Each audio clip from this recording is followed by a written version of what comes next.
Hey guys, today I'm repotting a plant and I thought I'd sit and chat with you while I do. Nothing too fancy, just a moment to slow down and take care of something that's been needing a little attention. A little backstory about this plant. When my brother lived with me for a while, he struggled with something called S.A.D, S-A-D, Seasonal Affective Disorder. After spending many years in the South, moving back to New England was a rough transition for him. The long, cold, dark winters really affected him. He tried to ward off the seasonal depression by filling his room with light and life, literally. One day, he asked me for an aloe vera plant. This is the one. I searched all over to find it. Eventually, I came across this little guy. Honestly, it was the saddest plant you've ever seen. Tiny, browning, barely hanging on. But I thought, well, let's give you a go. Sure enough, my brother brought it back to life, and it started thriving. Then we had to move, and he decided to return south again. He left his plants with me. Life got hectic after the move, and, well, life started lifing. The plant ended up neglected, not out of malice, just out of overwhelm. I kept promising it I'd repot it, whispering kind words to it while pouring some water and rushing off again.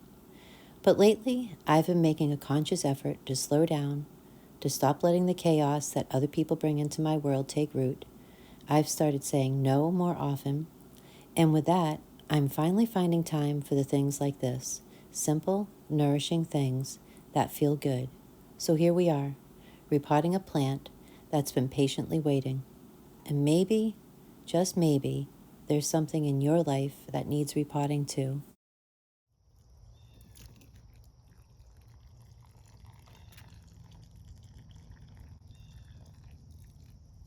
I'm making a mess. I'm making a mess, guys. I'm trying to stay consistent with um, doing a video once a week. I did a YouTube challenge back in February where we were trying to post every single day. And that was a lot of work.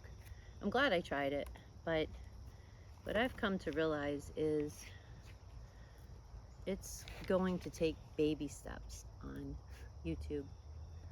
And that is what we're doing, guys. We are taking baby steps. I don't think I thought this chair out well enough. It's too low. I tried to give you guys some pretty scenery while I did this. So, I'm not a plant professional. I do manage to get by with my plants.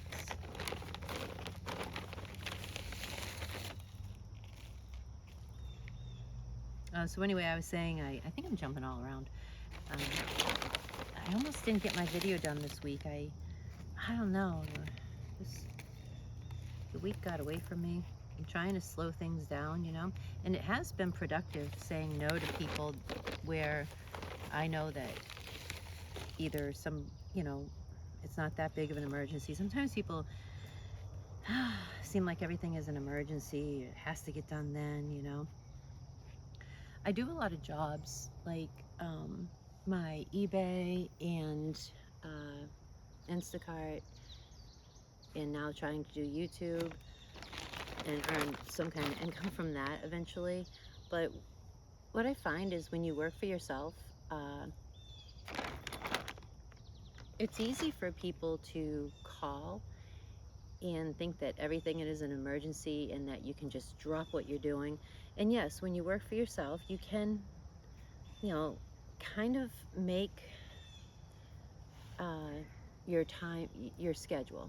But sometimes working for yourself, it's even harder to get the time off. So I'm just kind of rambling here, but I'm finding ways to say no in simple ways. Also just kind of relying on other people, there's somebody that I help and they have several grown children, but a lot of times they'll call me to help with something, and I'm learning to say yes when I can and no when it is convenient, when it isn't convenient to help. So and that worked out well this week because one of the daughters did step up and do what I was going to have to rush over there to do. So my little watering pot my grandkids made for me back in 2012. So little shout out to you guys. Still have it. Still very wonderful. Yeah. Hope everybody's having a good week. What is this, Wednesday? Yeah. So hopefully the plant does okay. I don't know. I don't want to give it too much water though, right?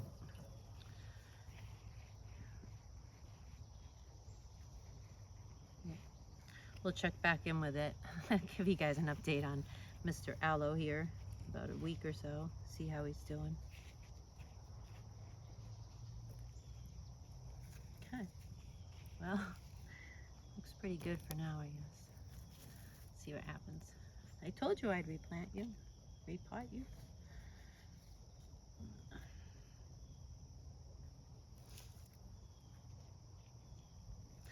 These are just the sticks my brother had in there, so I'm sentimental. I'm keeping them.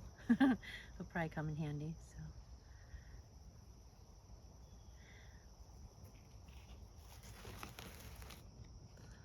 it'll be okay. Oh boy. It's nice out right now.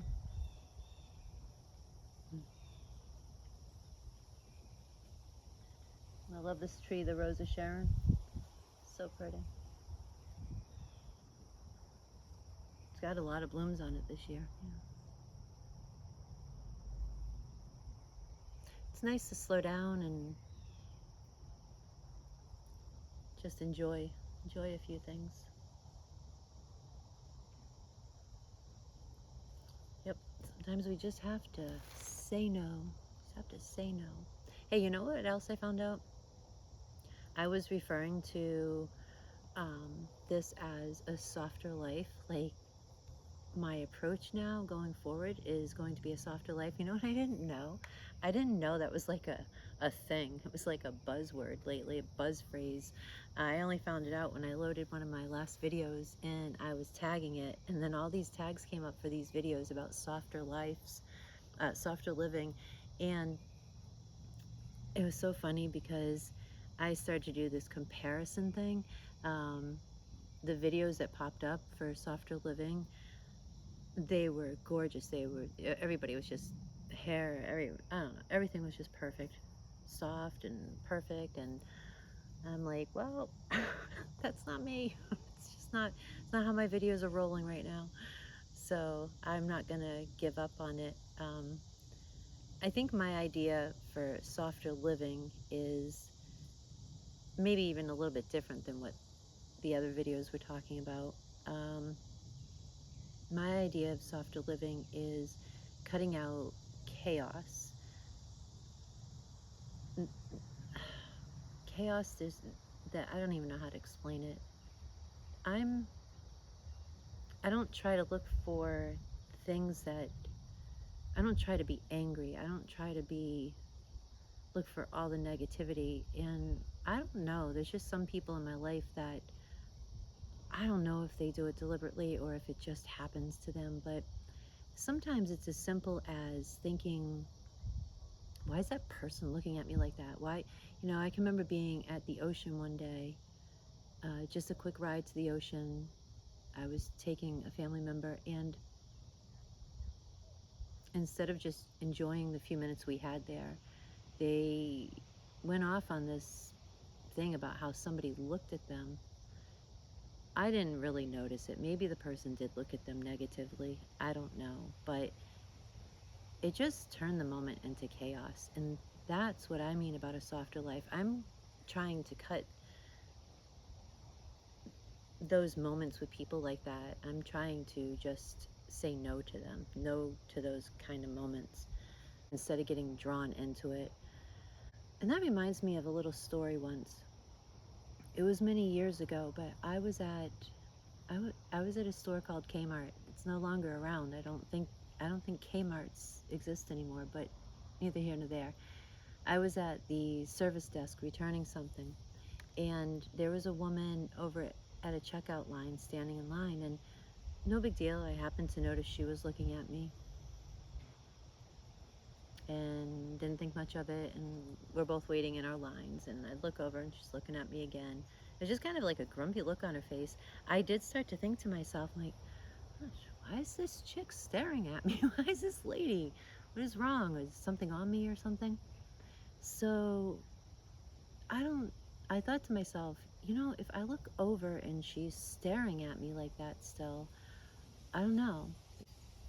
But I looked over and she kind of had like a mad look on her face. And I don't know, I didn't consciously do this, it just happened in the moment. For some reason, I smiled. I smiled at her. And her reaction shocked me to the point where it was like a life lesson in that moment. She flashed the biggest smile. And that was it. She went on her way and I went on my way. But it got me to thinking that sometimes, my dad passed away some years ago, and he was a tall man. He was 6'5", and beard, and he was from California.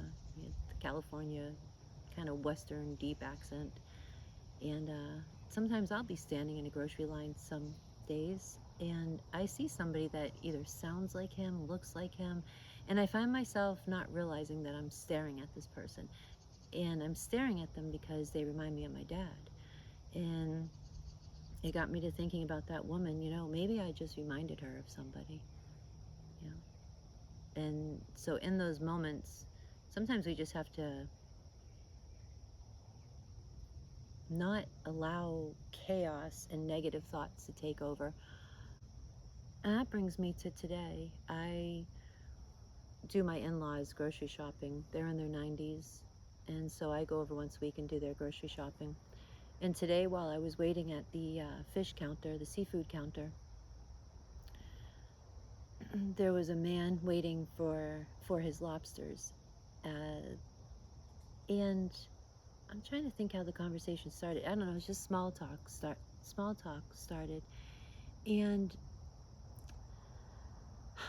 he ended up mentioning, that his mother really loved swordfish and she'd eat it once a week. And he mentioned that, he says, well, my mom passed away about a week ago, but she loved her swordfish, and she was 95, I think it was, so we chatted about that.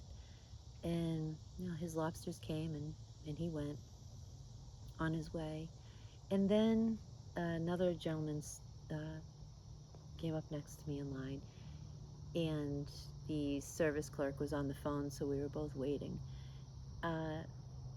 And he asked me, he said to me, he said, geez, everything looks so good on the counter today. I said, yeah, it looks delicious. And he said, that swordfish looks really good. And I said, yep, I'm getting a piece of that today too.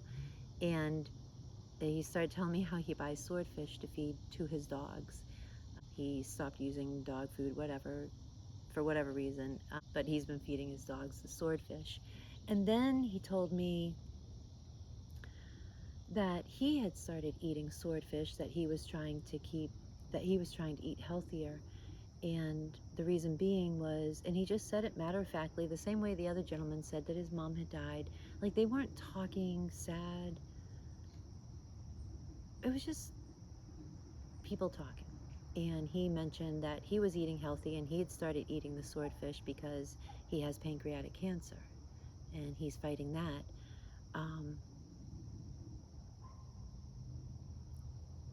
The moment and the conversation with these two people